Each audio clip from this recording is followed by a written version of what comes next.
Desde o início do nosso futebol, uma palavra que sempre ficou muito atribuída à seleção brasileira é vilão. E talvez o primeiro de todos os tempos foi o goleiro Barbosa. Qual é a pena máxima no Brasil? Não são 30 anos? Pois eu já estou há mais de 40 anos cumprindo e ninguém esquece. Se eu fosse um criminoso vulgar, eu entenderia. Mas qual foi o meu crime? Qual foi o meu pecado? O pecado em questão foi no jogo final da Copa do Mundo de 1950 no Maracanã, onde não só a imprensa, bem como 200 mil torcedores presentes no estádio condenaram Barbosa como o grande vilão da seleção brasileira após ter falhado no segundo gol do Uruguai no jogo, o que resultou no Maracanaço. A partir desse dia, quando era eliminado de uma Copa do Mundo, uma Copa América ou até mesmo das Olimpíadas, sempre surgiu um nome para ficar marcado como vilão da seleção, não só por erro individual, bem como ter alcançado recordes negativos em sua passagem pela amarelinha. E é isso que o ano de Copa vai te mostrar hoje, os 10 maiores vilões da seleção brasileira nesse século.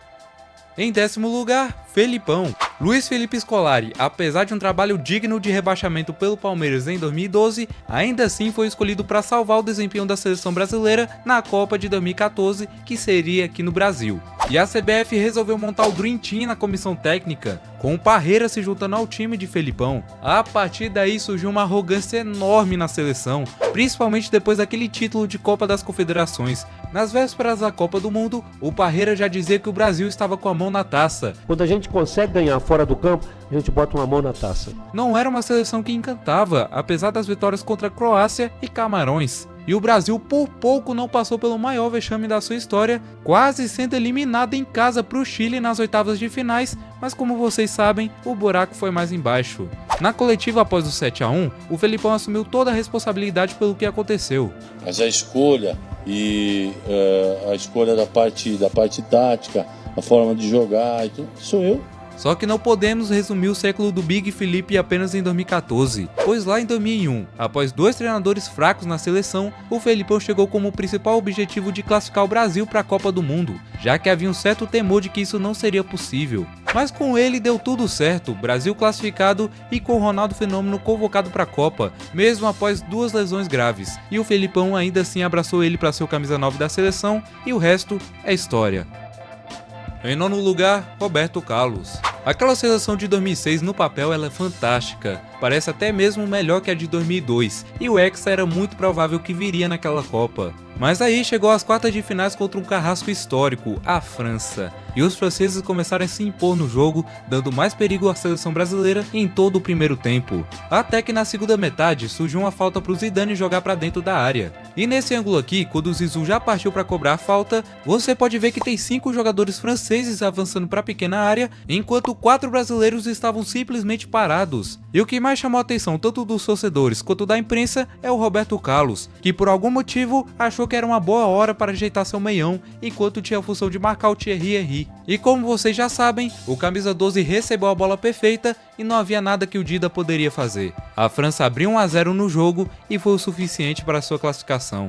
Roberto foi muito criticado por esse vacilo, mas ainda tem bom crédito com a torcida, sendo um dos principais jogadores do Penta em 2002 e até hoje é mais lembrado por esse feito do que aquele jogo contra a França.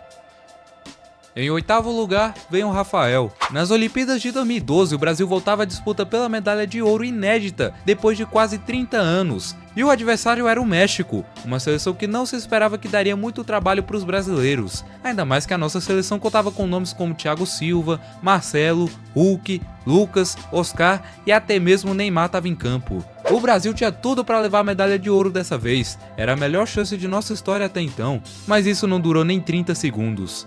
No primeiro lance do jogo, Rafael deu esse passe ridículo pro lado e a bola sobrou no Peralta para abrir o placar pro México logo de cara. O Brasil a partir daí veio no desespero para empatar o jogo, mas acabou cedendo o segundo do México nessa final. E cara, o Rafael, mesmo perdendo por 2-0 com o jogo quase acabando, resolveu tentar um passe de letra, tendo que parar o mexicano com a falta e ainda levou uma bronca do Juan Jesus. E a nossa seleção decepcionou mais uma vez em Olimpíadas, ficando com a medalha de prata nesse ano e muitos torcedores brasileiros colocaram a culpa no Rafael. Em sétimo lugar, vem o Gabriel Jesus. Gabriel Jesus surgiu no Palmeiras com a esperança de finalmente termos o camisa 9 da seleção para a próxima Copa do Mundo. E isso foi impulsionado principalmente depois da medalha de ouro nas Olimpíadas de 2016 e também na sua estreia pela seleção principal, marcando 2 vezes contra o Equador em Guayaquil. Gabriel foi se firmando como titular absoluto do time até a Copa do Mundo, porém quando na hora que mais se esperava dele como principal atacante da seleção na Copa, ele simplesmente sumiu dentro de campo. Nos 5 jogos que ele jogou no torneio, sendo todos eles como titular, o Gabriel fez apenas 9 finalizações, sendo que acertou o gol somente uma vez contra o México nas oitavas. Provavelmente o lance mais memorável dele nessa Copa foi esse pênalti absurdo no jogo contra a Bélgica que o juiz acabou não marcando pra gente. E o Gabriel acabou sendo considerado por muitos o pior jogador do Brasil nessa Copa. No ano seguinte, na Copa América, só conseguiu desencatar contra a Argentina na semifinal e o Peru na final. E pasmem, após isso ele fez apenas um gol pela seleção em todo o ciclo da Copa de 2022. E ainda assim esteve presente no Catar e muita gente nem lembra disso de tão irrelevante que foi. Em sexto lugar, Fernando Diniz. Só do Diniz ter chegado na seleção é um absurdo. Sempre viveu com trabalhos que começam bem no início e logo depois decaem rapidamente. Ele ainda chegou com o status de tapa-buraco para o Ancelotti chegar na Copa América e o mais incrível é que realmente acreditaram que seria essa história mesmo. E o Diniz teve um trabalho digno de seu nome, começando bem contra adversários inferiores, goleando a Bolívia por 5-0 e vencendo o Peru aos trancos e barrancos fora de casa, e entramos na fase horrorosa de seu futebol, com o Brasil empatando contra a Venezuela em casa e depois perdeu um jogo de eliminatórias pela primeira vez desde 2015. E não satisfeito, ainda teve mais uma derrota dessa vez contra a Colômbia e Barranquilha, e para fechar com chave de ouro, pela primeira vez na nossa história, perdemos um jogo de eliminatórias em casa e ainda para a Argentina. Não foi fácil ter Diniz na seleção, e deixou o cargo com apenas 2 vitórias e mais 3 derrotas na conta. Em quinto lugar vem o Tite. Tite chegou na seleção como o grande salvador da pátria, depois do vexame na Copa de 2014 e a passagem revoltante do Dunga até então.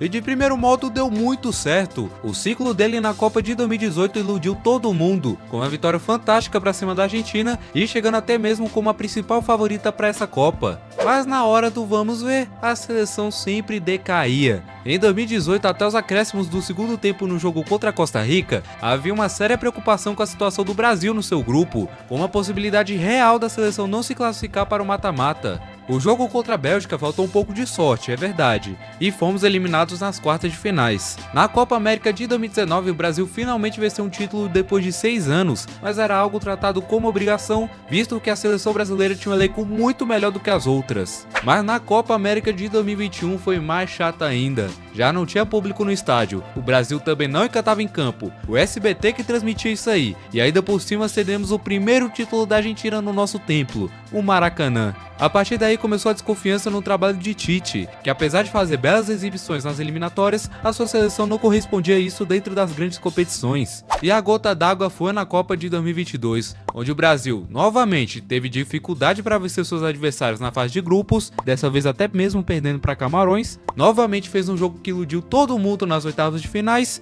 e novamente caiu nas quartas de finais para uma seleção europeia. Outro detalhe é que a seleção teve praticamente o mesmo desempenho nas 2 Copas do Mundo em que Tite esteve presente, mostrando que não evoluiu em nada em 4 anos de ciclo.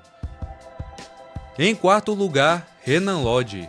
O Renan Lodge era uma das nossas esperanças para resolver nosso problema na lateral esquerda para as próximas Copas do Mundo. E o Tite entendia isso, tanto que começou a colocar ele para jogar desde 2019, quando Marcelo e o Filipe Luís já estavam aposentados da seleção. E aí chegou a Copa América de 2021, e o Renan assumiu a titularidade no mata-mata do torneio. Eis que chegamos na final contra a Argentina, e estávamos na sede de deixar os hermanos com mais um vice e o Messi fracassar mais uma vez. Só que na metade do primeiro tempo, o Depou lança a bola que iria nas costas do Di Maria, mas o Renan Lodge deu aquela ajeitada perfeita para o cara que mais faz gol de cobertura na história. E o Ederson, totalmente desprevenido, não tinha mais nada o que fazer, e esse foi o único gol da partida. A Argentina foi consagrada com o troféu pela primeira vez em 30 anos, logo no nosso Maracanã. E há quem diga que esse lance mudou a história do futebol argentino, servindo de energia para a conquista da Copa do Mundo em 2022.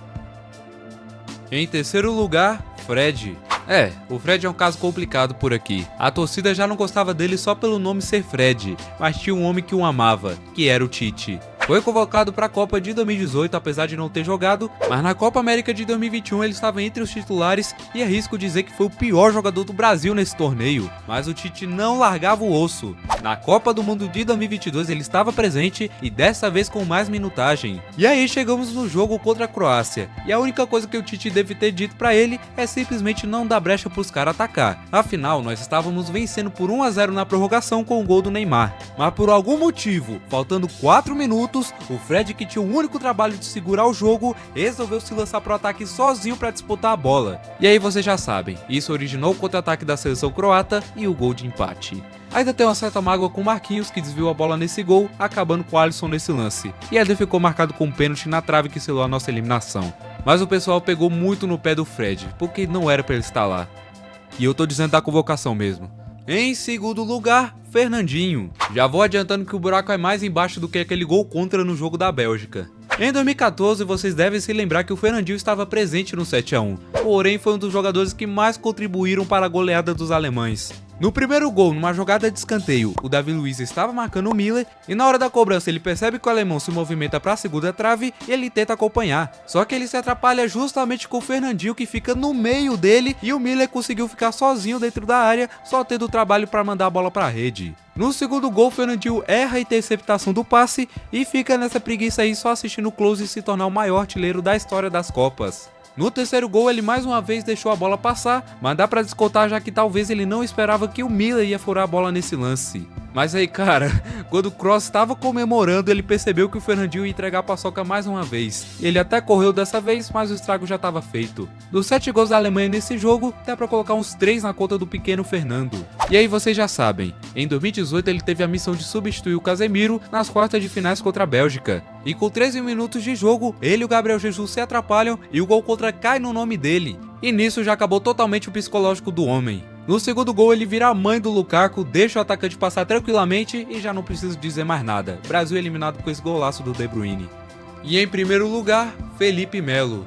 Ele já chegou na Copa de 2010 com uma certa desconfiança, depois de uma temporada ruim pela Juventus. A gente transmite aqui na ESPN Brasil todos os jogos da Juventus. A Juventus fez a pior campanha em 40 anos. Muita gente criticou você durante a temporada. Muita gente. Eu não estou discutindo se você tem que estar na lista ou não. Não foi essa a pergunta. A pergunta foi: por que é que a gente deve acreditar que você vai fazer uma grande Copa do Mundo? Eu acho que ele desligou. Mas ainda assim ele era um dos homens de confiança do Dunga. E o pior é que ele estava fazendo uma boa Copa. E precisamos enaltecer essa assistência maravilhosa para o gol do Brasil logo no início do jogo. Mas o que veio depois disso nenhum torcedor esquecerá jamais. No segundo tempo o Sneijder lançou a bola para a área e o Felipe Melo mete a cabeça no braço do Júlio César e a bola vai direto para o fundo da rede. É impressionante o tanto de erro individual que eu já citei nesse vídeo, principalmente em Copa do Mundo. Todo bom jogo do Brasil já foi por água abaixo depois dessa falha, e em 10 minutos depois os caras já tinham virado. E aí o Felipe Melo perdeu a cabeça, fez a falta no Robben e ainda por cima deu um pisão nele. Cartão vermelho direto, sem justificativa. E acontece o que todo mundo imaginou que poderia acontecer na Copa do Mundo. Se você ainda tem dúvida se ele é o maior vilão da seleção brasileira no século, se liga aí no clima amigável que ele chegou aqui no Brasil. Blindado, Felipe Melo escapou da imprensa, mas não dos insultos da torcida.